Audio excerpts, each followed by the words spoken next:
Welcome to the Manders Mindset podcast. Here you'll find both monologue and interviews of entrepreneurs, coaches, healers, and a variety of other people, where your host Amanda Russo will discuss her own mindset and perspective and her guest mindset and perspective on the world around us. Manders and her guests will help explain to you how shifting your mindset will shift your life. Welcome to Manders Mindset. In case you're new here, I'm your host, Amanda Russo. And today, I want to talk about the word need. So many of us use this so frequently, whether it's, I need my phone, I need my coffee, I need some water. Or, in my case, I needed everything in my suitcase that didn't arrive to Mount Shasta. Or so I thought I needed all of that. But have you ever stopped to really think, what do I really need? In this episode, I'll share how losing my luggage taught me the true meaning of the word need, how it shifted my mindset, and gave me so much clarity. And also how this perspective can help you transform within your own life. Now let's explore what the word need really means. So I'll never forget, I arrived to Oregon. I was being picked up by 3 of my really close girlfriends, Meg, Liz, and Frances. And now we were road tripping it about an hour and a half to Mount Shasta from Oregon. Now, I got there, went to the luggage belt, was waiting for my bag to come off. I'm waiting. Seems like all the bags come off and mine doesn't. Now, fast forward, I speak to a woman and she tried to call United Airlines for me. She was not able to get a hold of them, but she informed me that they don't always answer her and that I should call this number, try to get them to get me my bag. Okay. My girl Meg, who's always got my back, came in and was like, yo, Manders, what is going on? And she spoke to the woman with me, and the woman was just like, look, they don't always want to answer me. I don't know where this bag is. We eventually found out later it was in Wisconsin. We left the airport, and I began navigating, trying to contact this 1-800 United number to determine how to get my bag to me. And I dealt with a lot of frustrations initially. Some of the, why is this happening to me? The, I need this hat, I need this. All of these different things that I, quote unquote, needed.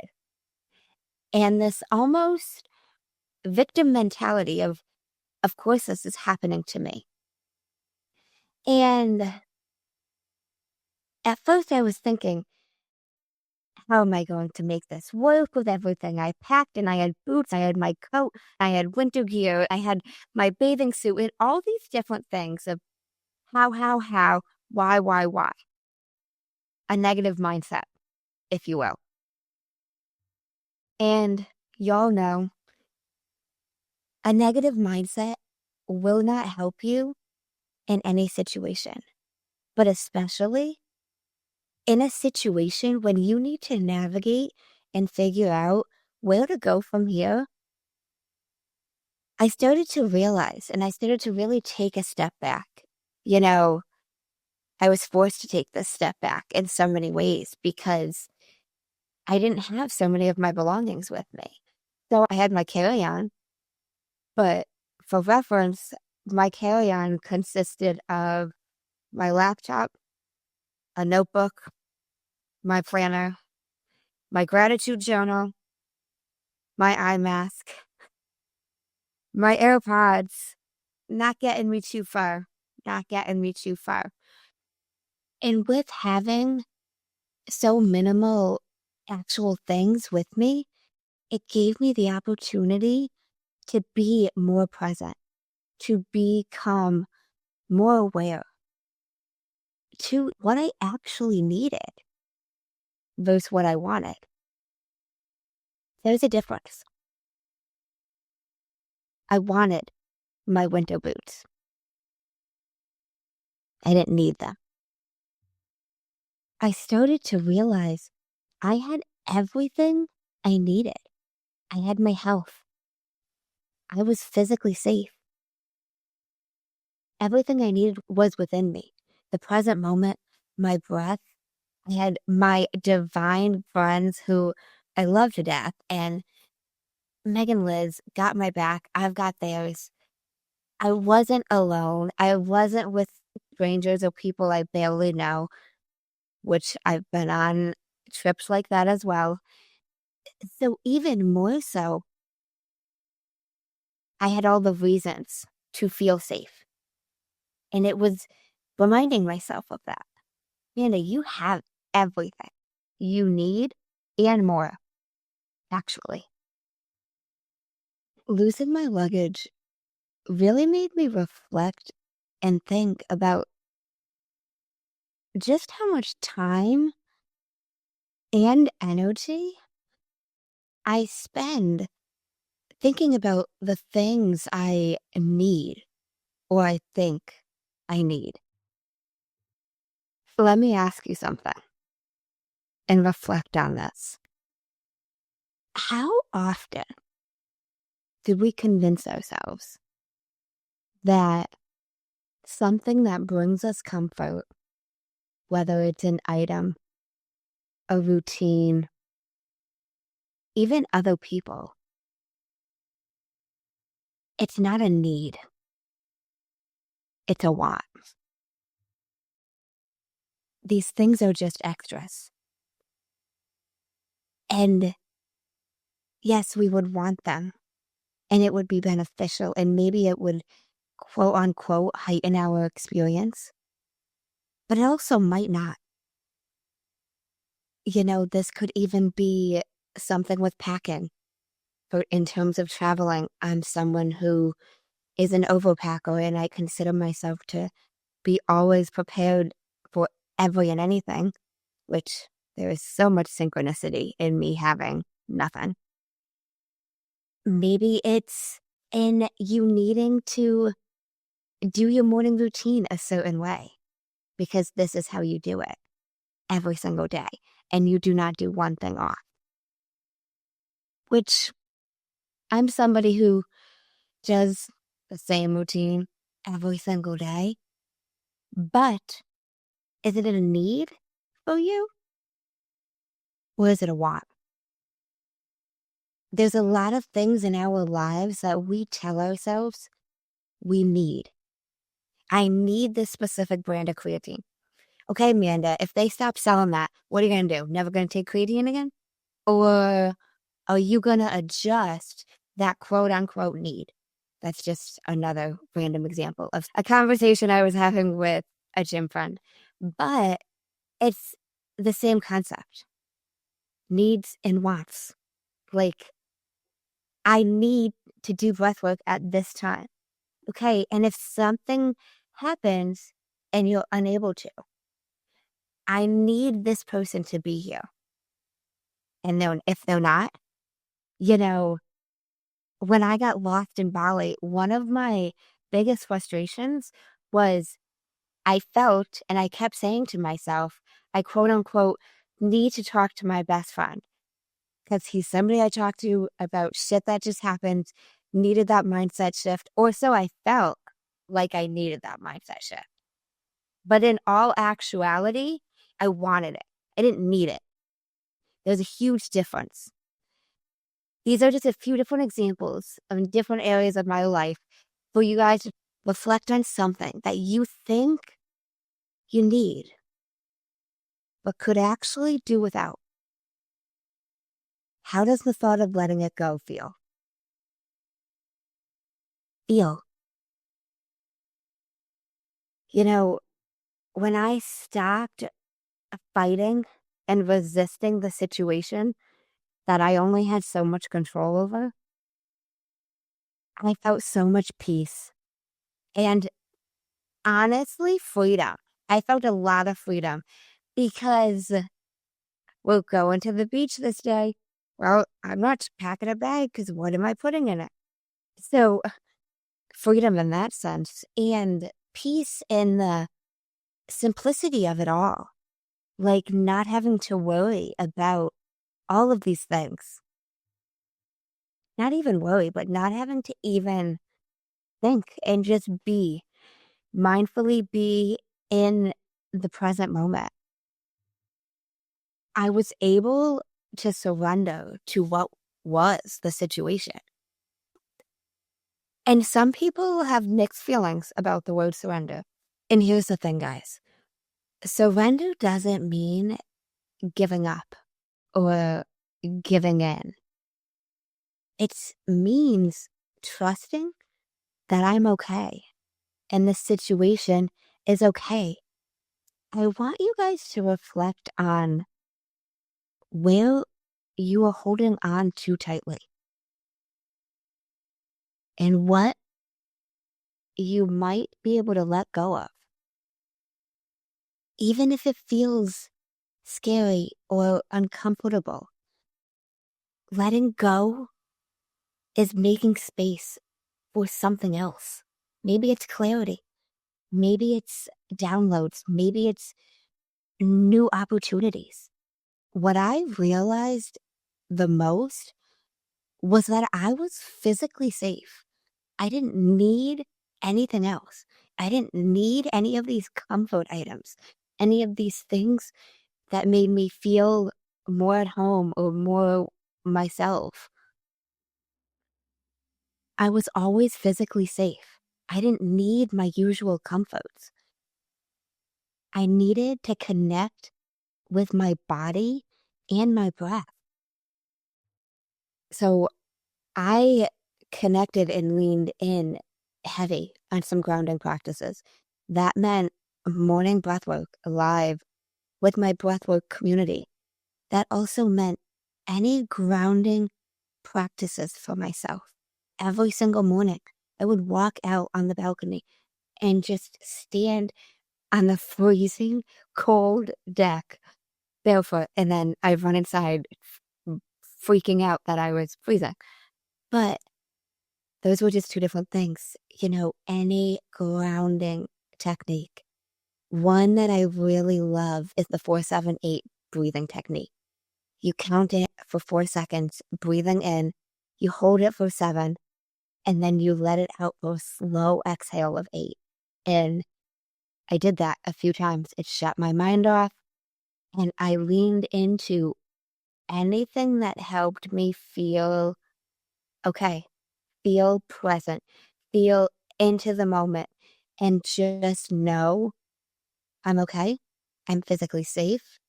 I have everything I could need. Coming off the Mount Shasta trip, I headed home, slept in my bed for 2 nights. Then I headed to the Essence Yoga retreat where I facilitated breathwork for some magical women at this beautiful yoga retreat. And that really reinforced everything I learned and I uncovered when I went to Mount Shasta. It really reinforced everything I learned about simplicity and intentionality. I've always been someone who is overprepared and packs all these things. And even for my breathwork sessions, if you've done breathwork with me in person, I bring a lot of stuff. That being said, having had this experience at Mount Shasta, right leading up to this Essence Yoga retreat, it was just that reminder to me of the simplicity that there's nothing more that is needed. I was also taught that when I went and got facilitated in breathwork by my mentor, that one of the biggest benefits of breathwork is you don't need anything with it. You don't need an eye mask. It's beneficial. You don't need headphones. They're beneficial. But it was this utter reminder of the simplicity of even my breath, of breath work, of coming back to this present moment, of the simplicity of, again, do I need it or is it a want? I want to wear an eye mask during breath work, but I don't need to. We now have noise canceling headsets that I use for in-person breathwork sessions, and they're amazing. But this was also yet another reminder that these are just an added benefit. They're not needed. Are they amazing? Do they enhance the experience? Absolutely. But again, they're a want. They're not a need. It also reminded me and brought me into the moment of intentionality and setting intentions for everything you're doing. What is the intention of this? Before you walk outside for this fresh air, the intention is to just clear my senses and just see this beautiful view. I'm so excited to see the wilderness. I love the outdoors. But it's so important to create small, meaningful, intentional moments in our everyday and to reflect and just be. You know, every morning I would walk out there and I'd have nothing with me. I wouldn't have my phone. Sometimes I'd have a water, but not always because it was freezing and then the water would make me more cold. But usually I'd go out there with nothing and I'd just stand there and reflect and think for a minute. Sometimes I'd sit on the patio. I tried sitting in the hammock and it was one I didn't really know how to sit on. That's a whole other conversation for a different day. But finding these little moments to reflect and be intentional. And, you know, between Mount Shasta and my Essence Yoga retreat, you don't need anything to create these intentional moments. All I had was myself. Hell, I walked outside barefoot. Even Meg and Liz told me each day, Amanda, when are you going to learn? If your feet are freezing, you're going to be freezing. But I didn't need anything to create this intentional, meaningful moment for myself. And I'd go back into my room and I'd sit on the bed and I'd journal and I'd reflect and downloads would come. And I encourage you to find a moment in your life where you can implement an intentional practice.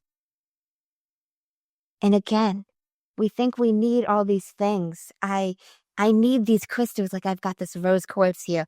I need my sound bowl to do this meditation, to do this breathwork practice. No, you don't. No, you don't. I needed hiking shoes to go hiking too. Guess what? I went hiking without hiking shoes. I wore Meg's sneakers. Shout out to Meg, Liz, and Francis for their mental and emotional support throughout that week. But that's the deal. We don't need all of the things we think we do. None of us do. Both of these experiences really highlighted for me that when you strip away everything, what truly matters isn't the things you have, but the connection to yourself. Your needs are so much simpler than you think.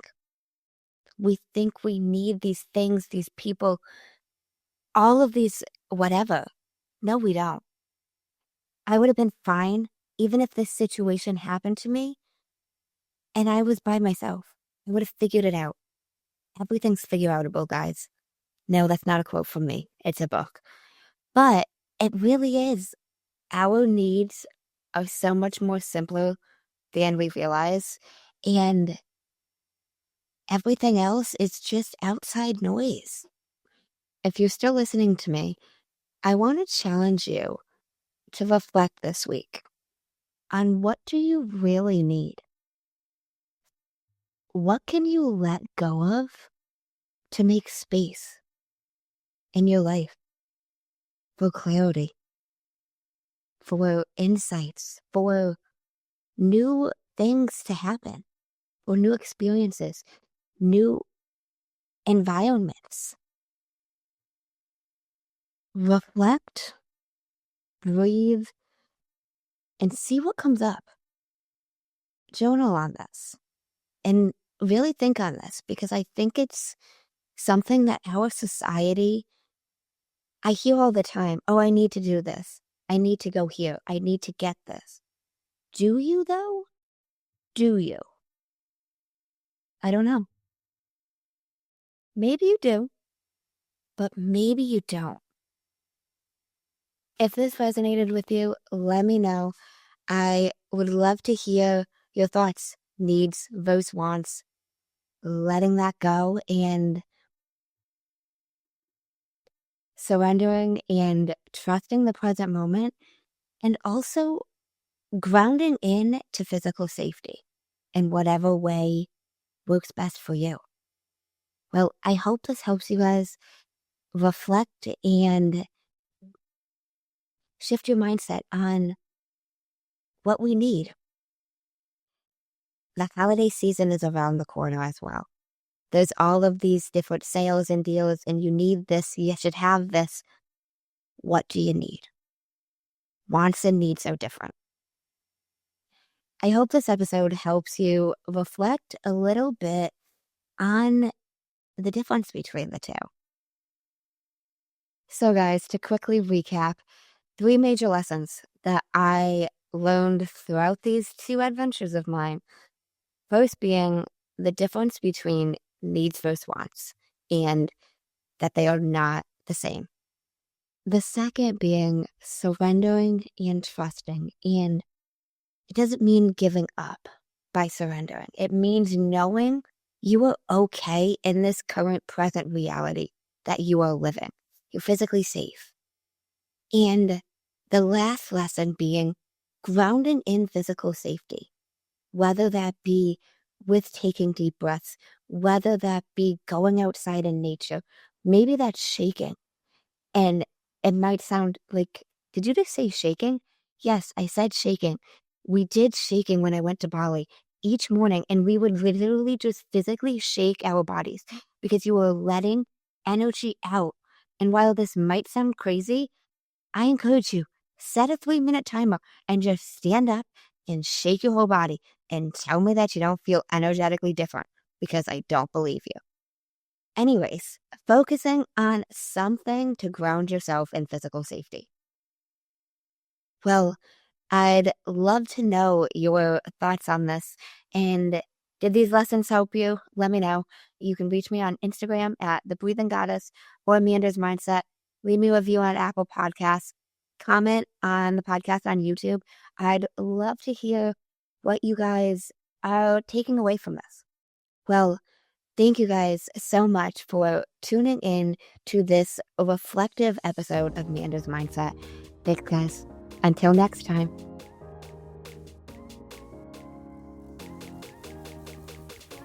In case no one told you today, I'm proud of you. I'm rooting for you.